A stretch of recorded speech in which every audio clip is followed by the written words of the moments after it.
এই শবে বরাতে কিভাবে আপনি আমল করবেন, যেভাবে আমল করলে আল্লাহ তাআলা আপনার ভাগ্যের ভিতরে পরিবর্তন ঘটায় দিতে পারে। আল্লাহ পারে কি পারে না? এমন কিছু আমলের কথা বলবো, যে আমলগুলো যদি আপনি করতে পারেন, আশা করি আল্লাহ তাআলা আপনার ভাগ্যের ভিতরে পরিবর্তন ঘটায় দিবে। সারা জীবন অভাবেই থাকে, সারা জীবন বিপদেই থাকে, অথচ আপনার দোয়া আপনি অনেক সময় করেন, অনেক সময় চান, আপনি পান না। কিভাবে চাইলে, কিভাবে দোয়া করলে, কিভাবে বললে, কিভাবে আমল করলে আপনি দুনিয়াতেও কামিয়াব হবেন, পরকালেও কামিয়াব হবেন, এমন কিছু কথা আমাদের জানা দরকার আছে না নাই? সবাই আছে না নাই? আছে। তো বিশেষ করে যদি কেউ 4টা আমল করতে পারে, কয়টা আমল? 4টা। এই শবে বরাতে যদি বিশেষ 4টা আমল করতে পারে, রব্বুল আলামিন তার ভাগ্যের ভিতরে অবশ্যই পরিবর্তন এনে দিবে। যদি কেউ 4টা আমল করতে পারে। আমরা ওই যে অনেকে মনে হয় জন্মের পর থেকে কপালে লেখানছি রিস্কা চালানি, বাপেও রিস্কা চালাই, তো ছেলেও রিস্কা চালায়, নিয়ত করছে পোলায়ও রিস্কা চালাবে। ঠিক না ব্যাঠিক? যারা কারণ পরিবর্তন হওয়ার দরকার আছে না নাই? আর কত রিস্কা চালাবেন বলে? আর কত এত অভাব বলবেন? আর কত এত মানুষের দ্বারস্থ হবেন? এখন তো সময় কি আর হয় নাই রবের দ্বারস্থ হওয়ার? এই জন্য 4টা আমল শবে বরাতে যদি 4টা আমল করেন, আমার বাজার, আপনার ভাগ্যের চাকা ঘুরায়া দিবে কে? সবাই বলেন কে? আল্লাহ। যদি আপনি এই বিশ্বাসের সাথে, আত্মবিশ্বাস নিয়ে 4টা আমল করতে পারেন, এই জন্য আজকে থেকে বিশেষভাবে পণ করেন, এখন থেকেই শুরু করে দেন, 4টা আমল আমি জীবনও কখনো ছাড়ব না। ভাগ্যের চাকা ঘুরে যাবে। 1 নম্বর আমল হলো আল্লাহর প্রতি পূর্ণ আস্থা রাখা। আল্লাহর প্রতি পূর্ণ আস্থা রাখা, পূর্ণ তাকওয়াবান হয়ে আল্লাহর কাছে কিছু চাওয়া। কেউ যদি আল্লাহর প্রতি পূর্ণ আস্থা আর বিশ্বাস রেখে এবং আল্লাহকে পুরাপুরি ভয় করে কোনো কিছু চায়, তাহলে আল্লাহ তাআলা ওই মানুষের জন্য আসমান আর জমিনের বরকতের দুয়ার খুলে দেয়। জোরে কোন সুবহানাল্লাহ। এর দলিল আল্লাহ কোরআনে বলছে। আল্লাহ তাআলা বলেন, ওয়ালাউ আন্না আহলাল কুরা আমানু ওয়াত্তাকাউ লাফাতাহনা আলাইহিম বারাকাতিম মিনাস সামাই ওয়াল আরদ। আল্লাহ তাআলা বলে, যদি কোনো বান্দার, কোনো বান্দি আল্লাহর প্রতি পূর্ণ আস্থা রেখে, পূর্ণ বিশ্বাস রেখে, পূর্ণ ঈমান রেখে এবং আল্লাহকে যদি ভয় করে, আল্লাহর ভয় নিয়া, পূর্ণ ঈমান নিয়া, পূর্ণ তাকওয়া নিয়া আল্লাহর কাছে কোনো কিছু চায়, আমার আল্লাহ তার জন্য আসমানের বরকতের দুয়ার খুলে দেয়, জমিনের বরকতের দুয়ার খুলে দেয়। ও এত বরকত পাবে, নিয়াও কুল পাবে না। চিৎকার মেরে কান্না আল্লাহু আকবার। বলেন তো বরকতের মালিক কে? মায়ুস না হো আহলে জমি अपने खता से, मायूस ना हो अहले ज़मी अपनी खता से, तकदीर बदल जाती है मुझतर की दुआ से, तकदीर बदल जाती है मुझतर की दुआ से। हर लहजा है मोमिन की ना ईशान ना ईआन, हर लहजा है मोमिन की ना ईशान ना ईआन, गुफ्तार में किरदार में अल्लाह की बुरहान, गुफ्तार में किरदार में अल्लाह की बुरहान। गफ्फारियु क़ख्खारियु कुद्दूस व जबरूत, ये 4 अनासिर हो तू बनता है मुसलमान, ये 4 अनासिर हो तू बनता है मुसलमान। उल्फत में बराबर के वफा हो के जफा हो, उल्फत में बराबर के वफा हो के जफा हो, हर चीज़ में लज्जत है अगर दिल में मज़ा हो, हर चीज़ में लज्जत है अगर दिल में मज़ा हो। जोरे जोरे बोलें अल्लाहु আকবার। তাহলে পূর্ণ ঈমান আর পূর্ণ তাকওয়া, এটা আজকে থেকে শুরু করেন। আল্লাহর প্রতি আস্থা রাখেন যে আমার আল্লাহ দিবেই দিবে, আমার আল্লাহ দিবেই দিবে। এই জন্য হাদিসে কুদসিতে আল্লাহ জাল্লা শানু বলেন, আনা ইনদা জন্নি আবদি বি, এ বান্দারা, আমি কিন্তু আমার বান্দার ধারণা অনুযায়ী আমি আমল করি। আনা ইনদা জন্নি আবদি বি, আমার বান্দা আমার উপরে যেমন বিশ্বাস রাখে, যেমন ধারণা করে, আমি আল্লাহ তেমন মুআমালা করি। জোরে কান আল্লাহু আকবার। কেউ যদি মনে করে আল্লাহ দিবেই দিবে, এতে সন্দেহ নাই, আল্লাহ তারে দিয়েই দিবে। আর যদি কয় দিতেও পারে, নাও দিতে পারে, দ্বিতীয় পারে, নাও দিতে পারে। আজম বিল জজম করো, আল্লাহ দিবেই দিবে। আনা ইংদা জন্নি আবদিবি, আমার বান্দা আমার প্রতি যেমন ধারণা করে আমি আল্লাহ তার সাথে তেমন মুআমালা করি। জোরে কন্না আল্লাহু আকবার। তাহলে 1 নম্বর বললাম পূর্ণ ঈমান, পূর্ণ তাকওয়া নিয়ে আমল করব। পারবো তো ইনশাআল্লাহ? এই সবাই পারবো তো ইনশাআল্লাহ? কয় আমলের কথা? 4 আমল। 4 আমল করলে ভাগ্যের চাকা আল্লাহ ঘুরাইয়া দিবে ইনশাআল্লাহ। পূর্ণ ঈমান আর পূর্ণ তাকওয়া নিয়ে আমরা আল্লাহর কাছে চাবো। 2 নাম্বার যে আমল করলে আল্লাহ ভাগ্যের চাকা ঘুরাইয়া দিবে, ওই আমলটা কি জানেননি? এ আমার বাবা, আল্লাহর কাছে কায় মনোবাক্যে দোয়া করা। না চাইলে মাও দেখবেন দুধ দেয় না, ঠিক না ব্যাঠিক? চাইতে হবে, চাইলে দিবেন কে? আল্লাহ তাআলার কোরআন সাক্ষী দেয়, উদউনি আস্তাজিব লাকুম। হে বান্দা, আমার কাছে চাও, তুমি চাইতে দেরি হবে, আমি তো এমন এক রব দেওয়ার জন্য দরজা খুলা বসা রয়েছি। আমার কাছে চাইবা, রোগ নিয়ে আইবা, রোগ সারায়া দিমু। গুনাহ নিয়ে আইবা, গুনাহ মাফ করে দিমু। আমার কাছে রিজিকের অভাব নিয়ে আইবা, ভিক্ষার থালটা নিয়া। মানুষের দ্বারস্থ হয়েও না, নেতার কাছে যায়ও না, পাবলিকের কাছে যায়ও না, দোকানে দোকানে ঘুরো না, বাজারে বাজারে ঘুরো না। আমার দুয়ার কি দেখো না? আমার দুয়ারে হাত পাইতে দাও, আমি আল্লাহ তোমার জন্য রহমতের দুয়ার খুলা দিব। চিৎকার মেরে করেন আল্লাহু আকবার। বলেন তো আল্লাহ পারে কি পারে না? এই জন্য চাবো কার কাছে? সবাই বলেন চাবো কার কাছে? আল্লাহর কাছে। এই জন্য হাদিস শরীফ পড়েছি, আল্লাহর রাসূল হাদিসে বলেন, লা ইয়ারুদ্দুল কদরা ইল্লা দুআ। তাকদির পরিবর্তন করতে পারে না, তবে দোয়ায়। কেউ যদি দোয়া করতে পারে, কায় মনোবাক্যে দোয়া করে, আল্লাহ কেন দিবা না? রোগ কেন সারাইবা না? অপারেশন কেন করাইবা? অপারেশন আমি করব না, আল্লাহ রোগটা সারায়া দাও। দিবা, তুমি পারো, কেমনে পারবা আমারে দেখায়া দাও। ঈমান আর তাকওয়া নিয়া আল্লাহর কাছে যদি চাইতে পারো, আমার আল্লাহ সুস্থতার নিয়ামত দিবেই দিবে, কোনো সন্দেহ নাই। কথা ঠিক না ব্যাঠিক? জোরে কর। তাহলে চাবো কার কাছে? আল্লাহর কাছে।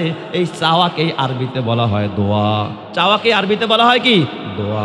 দোয়া মানে চাওয়া, দোয়া মানে ডাকা, দোয়া মানে আহ্বান করা। আল্লাহ দাও, আল্লাহ দাও, আল্লাহ দাও। দেখবেন বাচ্চায় গানের গান করতেই থাকে, বাবা চকলেট খাবো, বাবা চকলেট খাবো। বাবাই খুশিতে হোক আর বেজার হইয়া হোক, বাবাই কিন্তু সন্তানরে চকলেট না দিয়া পারে না। তুমিও আল্লাহর কাছে চাও, আল্লাহর কাছে চাইতে থাকো, আল্লাহর কাছে চাইতে থাকো। মাঝে মাঝে উসিলা দিয়া চাইবা, মাঝে মাঝে উসিলা দিয়েও চাইতে হয়। এই জন্য আল্লাহ তাআলা বলে, ইয়া আইয়ুহাল্লাযীনা আমানুত্তাকুল্লাহ ওয়াবতাগু ইলাইহিল ওয়াসিলা। উসিলা দিয়া চাও, আল্লাহ গো, জীবনে যদি কোনো একটা ভালো কাজ করে থাকে, এই উসিলায় আমারে মাফ করে দাও। আল্লাহ আমার এটা দাও, আল্লাহ আমার ওটা দাও। আল্লাহ গো, এ আমার বাবা ওই যে গুহার ভিতরে 3 যুবক আটকা পড়েছিল, উসিলা দিয়া দোয়া করছে, আল্লাহ পাথর সরায়া মুক্তি দিয়া দিছে। তুমিও যদি উসিলা দিয়া চাইতে পারো, আমার আল্লাহ তোমাকে মাফ করে দিবে। জোরে কোন সুবহানাল্লাহ। কোরআনের উসিলায় দোয়া করো, ভালো একটা নেক আমলের উসিলায় দোয়া করো, আল্লাহ তাআলা তোমার দোয়া কবুল করে নেবে। তাহলে 2 নম্বর আমল কি করতে হবে বলেন তো? দোয়া করতে হবে। কায় মনোবাক্যে দোয়া করবেন, তাহলে তাকদির পরিবর্তন করে দিতে পারে আল্লাহ। আল্লাহ লেখছে যে ওর কপালে শনি আছে, কিন্তু আপনি এমনভাবে দোয়া করছেন, আল্লাহ তাআলা কয় না, যা এই শনিটা আমি সরায়া দিলাম, এই দুর্দশার আমি সরায়া দিলাম, ওর বিপদটা আমি দূর করে দিলাম, আমি ওর জন্য রহমতের ফয়সালা করে দিলাম। জোরে কোন সুবহানাল্লাহ। দোয়া করবেন তো ইনশাআল্লাহ? ইনশাআল্লাহ আল্লাহ কবুল করুক। জোরে কোন আমিন। কয়টা গেল? 2টা। 3 নম্বর আমল। 3 নম্বর আমল, যে আমল করলে আপনার ভাগ্যের চাকা ঘুরে যাবে, সেটা হলে আমার বাবা বেশি বেশি করে দান সদকা করা। বেশি বেশি করে দান সদকা করা। এটা শুধুমাত্র জীবনের একবার নয়, জীবনে 1 মাস নয়, প্রতিনিয়ত নামাজ যেমন ডেলি পড়তে হয়, এ আমার বাবা হালাল খানা যেমন ডেলি খাইতে হয়, ঠিক তেমন কিছু কিছু দান খয়রাত সব সময় করতে হয়। দান করলে আল্লাহ তাআলা তাকদির পরিবর্তন করে দেয়। হাদিস শরীফের মধ্যে আসছে, সহিহ হাদিস, আল্লাহর নবী বলেন, আস-সাদকাতু তুতফিউ গাদাবার রাব্বি ওয়া তাদফাউ মিতাতাসু। কেউ যদি সদকা করতে পারে, কিছু কিছু দান করতে পারে, আল্লাহ তাআলার গোসা প্রশমিত হয়, আল্লাহ তার প্রতি রাজি হয়ে যায়। যেই বান্দা কিছু দান করলো, গরিবের হাতে যেই 2টা টাকা দিচ্ছে, গরিব খুশি হয়ে গেছে, আল্লাহর প্রতি রাজি হয়ে গেছে। সুবহানাল্লাহ কোন সবাই। আল্লাহ যদি কারো প্রতি রাজি হয়, কোনো বিপদে তার আটকাইতে পারবে? কোনো মুসিবত আটকাইতে পারবে? রাস্তাঘাটে অ্যাক্সিডেন্ট হবে? হবে না। আল্লাহ তো তার প্রতি রাজি আছে। দান করলে এটা যারাই দেন, আপনি ভিক্ষুকরেও দিতে পারেন, গরিবরেও দিতে পারেন, যেখানে খুশি সেখানে দিবেন। দান করলে আল্লাহ খুশি হয়ে যায়। হাজার হাজার কোটি টাকা যদি নাও থাকে, 2 টাকা পারলে 2 টাকা দিবেন। কেউ যদি পকেটে মনে করেন কিছু ভাঙতি টাকা এই নিয়তে রাখছে, 5 টাকা 10 টাকার নোট, যে ভিক্ষুক আইসা চাইলে যেন আমি এই টাকাটা দিতে পারি, কিন্তু রাস্তা দিয়ে হাঁটছে, কোথাও দেওয়ার সুযোগ পায় নাই, এই যে নিয়ত করে বের হয়েছে, আল্লাহ তাআলা এই নিয়তের বদৌলতে তার বিপদ আপদ দূর করে দিবে। সুবহানাল্লাহ। আরেক হাদিসে আসছে, আল্লাহ রসুল বলেন, as-সাদাকাতু তারুদ্দুল বালা ওয়া তাজিদু ফিল উমরি, নিশ্চয় সাদকা মানুষের বালা মুসিবত দূর করে দেয়, আল্লাহ তাআলা তার হায়াতে বরকত দিয়া দেয়, হায়াতে বরকত দিয়া দেয়। দান করলে, দান একটা ইবাদত, দান একটা ইবাদত। যে যত বেশি দান করবেন, 1 হাত দিবে 2 হাত জানবে না, গোপনে গোপনে দিয়ে আসবেন, এক গরিবরে গোপনে দিয়ে আসবেন, অসহায় মানুষকে দিয়ে আসবেন, অসহায় মানুষের ঘরে 1 বস্তা চাউল কিনা দিয়ে আসবেন। জীবনে সে কল্পনাও করতে পারে না এই চাউলটা আমি পাবো। অসহায় মানুষ, আপনি জানেন যে বিধবা নারী, ঘরে খাওয়ার দেওয়ার মতো মানুষ নাই, ছোট ছোট বাচ্চা নিয়ে মাঝে মাঝে এত বড় বিপাকে পড়ে যায়। হারে, এই গরিবের পাশে যদি দাঁড়াইতে পারেন, আরশের মালিক আপনার হায়াতে বরকত দিবে, আমলে বরকত দিবে, রিজিকে বরকত দিবে, যেই বরকত নিয়ে আপনি কোনোদিন কুল পাবেন না। সুবহানাল্লাহ। এর দ্বারা আল্লাহ ভাগ্যের চাকা ঘুরাইয়া দিবে আপনাকে। এটাও ভাগ্যের চাকা ঘুরানোর একটা আমল। 4 নাম্বার, যে আমল করলে ভাগ্যের চাকা ঘুরে যায়, আল্লাহ ভাগ্যের চাকা ঘুরাইয়া দিবে, সেটা হলো বেশি বেশি ইস্তেগফার করা, তওবা করা, আল্লাহর কাছে গুনাহ থেকে ক্ষমা চাওয়া, আল্লাহর কাছে মাপ চাওয়া। আল্লাহর কাছে যদি কেউ ক্ষমা চায়, গুনাহ মাপ চায়, আল্লাহ তাআলা তার জন্য আসমান থেকে বরকত দিয়া দেয়, জমিন থেকে বরকত দিয়া দেয়, ফসলে বরকত দিয়া দেয়, সন্তানে বরকত দেয়, ব্যবসা প্রতিষ্ঠানে বরকত দেয়, দোকানে বরকত দেয়, ছেলে মেয়ে বরকত দিয়া দেয়। আল্লাহ তাআলা নদ নদীর মধ্যে পানি বাড়ায়, পুকুরের মধ্যে মাছ বাড়ায়া দেয়। আল্লাহ এমন বরকত দিবে যা বান্দা কোনোদিন কল্পনা করবে না। চিৎকার মেরে কন্না আল্লাহু আকবার। আমাদের এলাকার ভিতরে এক বিধবা নারী, অসহায়, গত কয়েক বছর আগে হাওরের ভিতরে একটা ছোট্ট কাঁচার মতো একটা কুয়ার মতো জায়গা, ওখানে তার কিছু সম্পদ আছে, যেখানে ধানও লাগাইতে পারে না। অন্যরা অনেক ফসল করছে, অনেক ফসল করছে, ফসল হয়, কিন্তু বিধবা নারীর কিচ্ছু নাই। কিন্তু ওই জায়গায় একটু পানি জমা ছিল। আল্লাহ তাআলা যে এই জায়গার ভিতরে এত টাকা ঢুকায়া রাখছে, সে কোনোদিন কল্পনাও করতে পারে নাই। এই নারী একসময় পানি যখন কমছে, জেলে দিয়া ওই জায়গাটা মাছ ধরাইছে। আল্লাহ তাআলা ওই এক জায়গার ভিতরে 50,000 টাকার মাছ মিলাইয়া দিছে। যেরকম সুবহানাল্লাহ। যা মানুষ কয়েক বিঘা থেকে পায় না। এটা বরকত দেওয়ার মালিক আল্লাহ। কোত্থেকে দিবে এটা আল্লাহই জানে, অন্য কেউ জানে না। এই জন্য বেশি বেশি ইস্তেগফার করা। আল্লাহ তাআলা কোরআনুল কারীমে কওমে নূহকে আল্লাহ জানায় দেয়, ফাকুলতু ইস্তাগফিরু রাব্বাকুম ইন্নাহু কানা গফফারা। তুমি তোমার কওমকে বলো তারা যেন ক্ষমা চায়, ক্ষমা চাইলে আল্লাহ তাআলা তাদেরকে মাফ করে দিবে। 1 নম্বরে ফায়দা, ফাকুলতু ইস্তাগফিরু রাব্বাকুম ইন্নাহু কানা গফফারা ইউরসিলিস সামাআ আলাইকুম মিদরারা। আল্লাহ তাআলা আসমান থেকে মুষলধারে বৃষ্টি দিয়া দিবে। ওয়া ইউমদিদুকুম বিআমওয়াল, আল্লাহ মাল বাড়ায়া দিবে, ধনী বানায়া দিবে। সুবহানাল্লাহ বলেন সবাই। আল্লাহ কি বাড়ায়া দিবে? মাল বাড়ায়া দিবে, ধনী বানায়া দিবে। আপনারা তো এটাই চান, মাল বাইরা যাক, ধনী হয়ে যাই, সুখে থাকি, বিপদ না হোক। আল্লাহ কয় ইস্তেগফার করো, ওয়া ইউমদিদুকুম বিআমওয়াল, আমি মাল বাড়ায়া দিব, ভাগ্যের চাকা ঘুরায়া দিব, আর রিস্কা চালাইতে হবে না, আমি আল্লাহ তোরে বসায়া খাবার মতো ব্যবস্থা করে দিম। জোরে কোন সুবহানাল্লাহ। আল্লাহ পারে কি পারে না? এটা কি আমার বানানো কথা না কোরআনের কথা? ইউমদিদুকুম বিআমওয়াল, আল্লাহ কয় মাল বাড়ায়া দিম, ওয়া বানিন, ঘরে সন্তান হয় না, সন্তান বাড়ায়া দিমু, ছেলে হয় না, ছেলে বাড়ায়া দিমু। আছে একটা ছেলে, এটা কথা শুনে না, আমি আল্লাহরে বাধ্যগত বানায়া দিব, মা বাবার ভক্ত বানায়া দিব, কামাই সুদ বানায়া দিব, আদর্শবান সন্তান বানায়া দিব। ওয়াইমদিদুকুম বিআমওয়ালিন ওয়া বানিন ওয়া ইয়াজআল লাকুম জান্নাত। আল্লাহ বলে আমি বাগ বাগিচা বাড়ায়া দিব, ফুলের বাগান দিয়া দিব, ফলের বাগান দিয়া দিব, রবি শস্য বাড়ায়া দিব, আমি আল্লাহ তাআলা ফুল ফসল ফল দিয়া তোরে ভরা দিব। ওয়াইমদিদুকুম বিআমওয়ালিন ওয়া বানিন ওয়া ইয়াজআল লাকুম জান্নাতিন ওয়া ইয়াজআল লাকুম আনহারা। আল্লাহ বলে আমি নদ নদীতে পানি বাড়ায়া দিব, পুকুরের মাছ বাড়ায়া দিব, যেখান থেকে তুই রিজিক পাবি জীবনেও কল্পনা করতে পারোস নাই। তাহলে ভাগ্যের চাকা যদি ঘুরাইতে চান, বেশি বেশি ইস্তেগফার তওবা করা ছাড়া কোনো রাস্তা নাই। পারবেন তো ইনশাল্লাহ, সবাই পারবেন। তাহলে বলেন, এই শবে বরাত শুধু শবে বরাত নয়, সারা বছরের আমল এটা। এই 4 আমল করবেন, আল্লাহ ভাগ্যের চাকা ঘুরাইয়া দিবে, আল্লাহ তাআলা আপনার জন্য কল্যাণ বয়ে আনবে। পারবেন তো ইনশাল্লাহ সবাই? বলেন তো 1 নম্বরের আমল কি? 1 নম্বর আমল হলো পূর্ণ আস্থা আর পূর্ণ বিশ্বাসের সাথে, তাকওয়ার সাথে আল্লাহর কাছে চাওয়া। পূর্ণ আস্থা রাখা, পরিপূর্ণ মুমিন হওয়া এবং পরিপূর্ণ তাকওয়া, আল্লাহর ভয় ভিতরে জায়গা দেওয়া। এই পূর্ণ আস্থা আর পূর্ণ তাকওয়া নিয়ে যদি কেউ আল্লাহর কাছে কিছু চাইতে পারে, আল্লাহ বলে আসমানের বরকতের দুয়ার, জমিনের বরকতের দুয়ার খুলে দেবো, আমি তোমার ভাগ্যের চাক্কা ঘুরাইয়া দেবো। জোরে কোন সুবহানাল্লাহ। 2 নম্বরের আমল বললাম, যে আমল করলে শবে বরাত নয়, সারা বছরে আল্লাহ তাআলা বরকত বাড়ায় দিবে, সেটা হলো আমার বাবা বেশি বেশি আল্লাহর কাছে দোয়া করা। জোরে কোন কি করা? দোয়া করা। দোয়া করলে আল্লাহ তাআলা ভাগ্যের চাকা ঘুরাইয়া দেয়, বিপদ দূর করে দেয়। আল্লাহর কাছে চাইবেন, যত বেশি চাইবেন তত বেশি পাইবেন। আর 3 নম্বর কি বলেন? বেশি বেশি কি করা? সদকা করা। 3 নম্বর বেশি বেশি সদকা করা, এটাও একটা নেক আমল। যে যত বেশি সদকা করবেন, আল্লাহ বিপদ দূর করবে, ভাগ্যের চাকা ঘুরাইয়া দিবে, আল্লাহ তাআলা বরকত দিয়ে দিবে। আর 4 নম্বর হলো বেশি বেশি তওবা করবেন, ইস্তেগফার করবেন, আস্তাগফিরুল্লাহ আস্তাগফিরুল্লাহ আস্তাগফিরুল্লাহ। আল্লাহ আমাদের সবাইকে এই আমলগুলো করার তৌফিক দান করুক, সকলেই বলি আমিন। আরো জোরে বলি আমিন।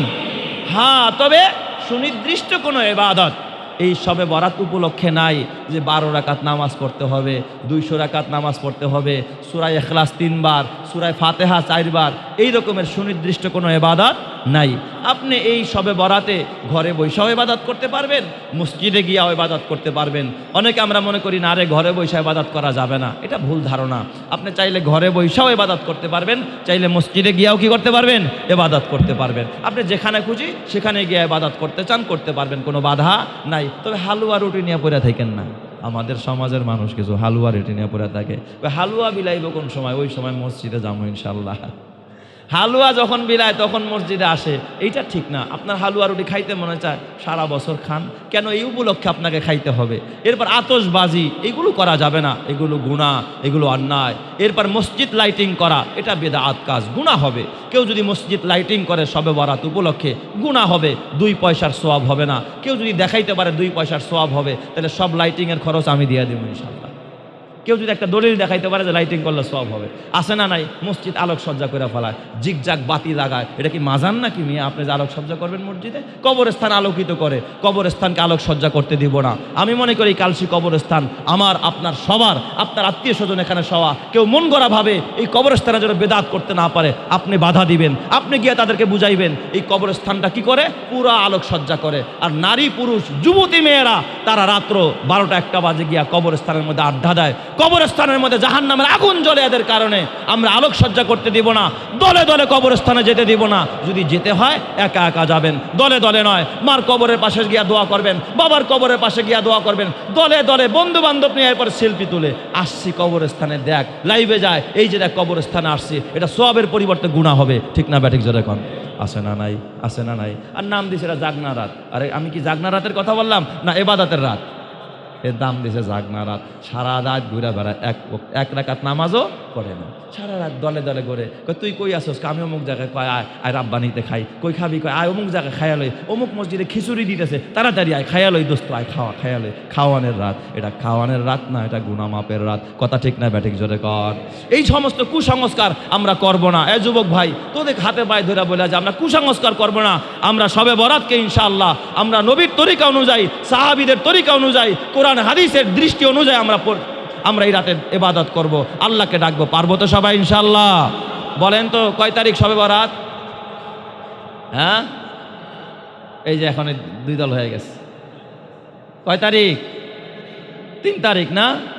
3 তারিখ। 3 তারিখ মানে 14 তারিখ, 14ই শাবান দিবাগত রাত, যেটা হলো 15ই শাবান। 4 তারিখ হলো সরকারি ছুটি, 4 তারিখে সরকারি ছুটি, 3 তারিখে হলো কি শবে বরাত। আমরা ইনশাআল্লাহ ওই রাতে, আমাদের মসজিদ আল্লাহর রহমতে প্রতি বছরই খোলা থাকে আপনাদের জন্য, যদি আসতে চান আলহামদুলিল্লাহ। সারা রাত আপনাদের খেদমতে আমরা প্রস্তুত আছি, আমাদের কমিটির টিম যারা আছে তারাও প্রস্তুত আছে ইনশাআল্লাহ। আপনাদের দাওয়াত করা হলো। চান যদি কেউ ঘরে বসে করবেন তাও করতে পারবেন, বাধ্যবাধকতা নাই যে মসজিদে আসতে হবে। যেমনে পারি, যেখানে আমার ইবাদতে মন বসবে, আল্লাহর কাছে চাইয়া আমি শান্তি পাবো, ওই জায়গায় আমরা যাবো ইনশাআল্লাহ। পারবো তো সবাই ইনশাআল্লাহ? আল্লাহ আমাদের সবাইকে কবুল করেন। আল্লাহ কয় 12টি মাস যেটা পৃথিবীর শুরুতে আমি নির্ধারণ করে দিয়েছি, তার মধ্যে 4টি মাস হলো সম্মানিত মাস। তার মানে 12 মাসের মধ্যে আল্লাহ 4 মাসের সম্মান বাড়ায়া দিছে। সুবহানাল্লাহ, জোরে কান সবাই। তাহলে সময় কোনো কোনো সময়ের চাইতে কি হয়, দামি হয়, মূল্যবান হয়, তাই না? ঠিক এই যে আমাদেরকে আল্লাহ যতগুলো রাত দান করেছে, এই রাতের ভিতরে কিছু রাত আছে কিছু রাতের চাইতে দামি। ওই রাতের ভিতরে একটা তাৎপর্যপূর্ণ মর্যাদাপূর্ণ রাত হলো এই শাবান মাসে আমাদের সামনে একেবারে অতি সন্নিকটে চলে আসছে। আপনারা যদি আমার এতটুকু কথা বুঝে থাকেন তাহলে বলেন তো ওই রাতের নাম কি? সবাই কয় না, রাতের নাম কি? হ্যাঁ, শবে বরাত। সব শব্দের অর্থ হলো রাত, এটা ফার্সি শব্দ। আর বারাতুন বারিয়া ইয়া বরাউ বারাআতান, তার মানে হলো মুক্ত হওয়া। কি হয়ে যাওয়া? মুক্ত হয়ে যাওয়া, গুনাহ থেকে মুক্ত হয়ে যাওয়া। আর এই রাত হলো পবিত্রতার রাত, মানুষ গুনাহ থেকে মুক্ত হয়, মানুষ আল্লাহ তাআলার নৈকট্যশীল হয়। এই জন্য এই বারাতুন শব্দটা আরবি, কিন্তু সব শব্দটা কি? ফার্সি। শবে বরাত মানে মুক্তির রাত, অথবা পরিত্রাণের রাত, অথবা বরকতের রাত। এই শবে বরাত এটা কোরআন হাদিসে সরাসরি যদিও এই শব্দটা নাই, কিন্তু কোরআন হাদিসে আছে লাইলাতুন নিসফি মিন শাবান, শাবান মাসের মধ্যরাত, শাবান মাসের মধ্য রজনী, তার মানে 15তম রাত, 14 তারিখের দিবাগত রাত যেটা 15তম রাত, এটাকে বলা হয় লাইলাতুন নিসফি মিন শাবান। কোরআনও আরবি ভাষা, হাদিসও আরবি ভাষা, এই জন্য আরবিতে লাইলাতুন নিসফি মিন শাবান বলা হয়। যদিও এটা আমরা শবে বরাত নামে কোরআন হাদিসে কোথাও নাই। যেমন নামাজ, আপনারা খেয়াল করেন আমার কথা, যেমন নামাজ, নামাজ কথাটা কি কোরআনের কোথাও আছে নাকি? হাদিসের কোথাও আছে? কেন থাকবে? নামাজ তো একটা উর্দু শব্দ। নামাজ কথাটা কোরআনে নাই, হাদিসে নাই, তাই বলে নামাজ নাই? তাই বলে নামাজ নাই নাকি আছে? হ্যাঁ, হাদিসে আছে হলো সলাত। হাদিসে কি আছে? সলাত। যেমন আপনার রোজা, রোজা কথাটা কোরআন হাদিসের কোথাও নাই। আপনারা তো সব সময় রোজাই বলেন, কি বলেন? রোজা, রোজা বলেন না? রোজা কথাটা কোরআনেও নাই, হাদিসেও নাই। আছে কি? সওম অথবা সিয়াম। সওম অর্থ কি? রোজা। তাহলে কোরআন হাদিস যেহেতু আরবি শব্দ, ওখানে তো আরবি কথাই থাকবে, ওখানে ফার্সি কথা থাকবে না। আমরা আমাদের ভাষায় অথবা হিন্দুস্তানে পাক ভারত উপমহাদেশে এই রাত্রটাকে আমরা শবে বরাত তথা বরাতের রাত অথবা শবে বরাত নামে আমরা সবাই চিনি এবং আমরা সবাই জানি। এই রাতটা অত্যন্ত তাৎপর্যপূর্ণ। আর এই রাতের যে তাৎপর্য আছে, বরকত আছে, এটা সহি হাদিস দ্বারাই প্রমাণিত। এক হাদিসের মধ্যে আল্লাহ রসুল বলেন, ইন্নাল্লাহা লা ইয়াত্তালিউ ফি লাইলাতিন নিসফি মিন শাবান ফায়াগফিরু লিজামিই খালকিহি ইল্লা লিমুশরিকিন আও মুশাহিন। নবী বলেন যে আল্লাহ তাআলা শবে বরাতে বান্দাদের প্রতি বিশেষভাবে দৃষ্টি দেন। আল্লাহ তাআলা বিশেষ নজর দেন। আল্লাহর দৃষ্টি সবসময় বান্দাদের প্রতি থাকে, একটা সেকেন্ডের জন্য দৃষ্টি কখনো দূর হয় না। আল্লাহর রহমতের দৃষ্টি না থাকলে আপনি আমি চলতেও পারবো না, বলতেও পারবো না, আপনি আমি অচল হয়ে যাব। আল্লাহর রহমত ছাড়া, দৃষ্টি ছাড়া বান্দা একটা মুহূর্ত চলতে পারে না, ঠিক না বা ঠিক বলেন? তো ওই আল্লাহ দৃষ্টি তো দেন, কিন্তু শবে বরাতে আল্লাহ বিশেষ একটা দৃষ্টি দেন। ইন্নাল্লাহা লা ইয়াত্তালিউ ফি লাইলাতিন নিসফি মিন শাবান। আল্লাহ তাআলা শাবান মাসের মধ্য রজনীতে, শাবানের মধ্য রাতে আল্লাহ তাআলা বান্দাদের প্রতি বিশেষ একটা মনোনিবেশ করেন, বিশেষ দৃষ্টি দেন। ফায়াগফিরু লিজামিই খালকিহি, আল্লাহ তাআলা দৃষ্টি দিয়া, নজর দিয়া আল্লাহ তাআলা তার সব মানুষদেরকে এই শবে বরাতে আল্লাহ তাআলা মাফ করে দেন। জোরে কোন সুবহানাল্লাহ। আল্লাহ সব মাফ করে দেন, সব ক্ষমা করে দেন। ফায়াগফিরু লিজামিই খালকিহি ইল্লা লিমুশরিকিন আও মুশাহিন, তবে আল্লাহ তাআলা দুই ব্যক্তিকে ক্ষমা করে না। এক নম্বরে হলো মুশরিক এবং দুই নম্বরে হলো যে মুশাহিন, মানে হলো যে হাসাদকারী, হিংসুক, হিংসুককে আল্লাহ ক্ষমা করে না। এবং যে শিরক করে মুশরিক, ওই ব্যক্তিকে আল্লাহ তাআলা ক্ষমা করে না। কারণ আল্লাহ তাআলার কোরআন বলে ইন্নাল্লাহা লা ইয়াগফিরু আন ইউশরাকা বিহি ওয়া ইয়াগফিরু মা দুনা যালিকা লিমান ইয়াশা। আল্লাহ শিরক ছাড়া সকল গুনাহ মাফ করেন, কিন্তু যারা শিরক করেন তাদের গুনাহ আল্লাহ তাআলা ক্ষমা করে না। মুশরিকদের জন্য জাহান্নাম, মুশরিকদের জন্য কি বলেন? জাহান্নাম। মুশরিকরা জাহান্নামে যাবে, জাহান্নামের আগুনে জ্বলবে। হাসাদকারীদের জন্য আল্লাহ তাআলা জাহান্নাম রেখেছে। তাই তো আল্লাহ তাআলা আমার নবীরা ডাক দিয়া কয় কুল আউযু বিরাব্বিল ফালাক মিন শাররি মা খালাক ওয়া মিন শাররি গাসিকিন ইযা ওয়াকাব ওয়া মিন শাররিন নাফাসাতি ফিল উকাদ ওয়া মিন শাররি হাসিদিন ইযা হাসাদ। হে নবী, আপনি পানা চান হিংসুকের হিংসা থেকে। ওয়া মিন শাররি হাসিদিন ইযা হাসাদ, হাসাদকারী যখন হাসাদ করে, হিংসুক যখন হিংসা করে, নিন্দুক যখন নিন্দা করে, তাদের হিংসা থেকে আপনি পানা চান। এই জন্য হিংসুকের হিংসা থেকে পানা চাইতে আমার নবীকে নির্দেশ দিয়েছেন কে? আল্লাহ নির্দেশ দিয়েছেন। তো এই হিংসুককে আল্লাহ তাআলা ক্ষমা করেন। আমাদের মধ্যে হিংসা আছে না নাই? আমরা আরেকজনের ভালো দেখতে পারি না।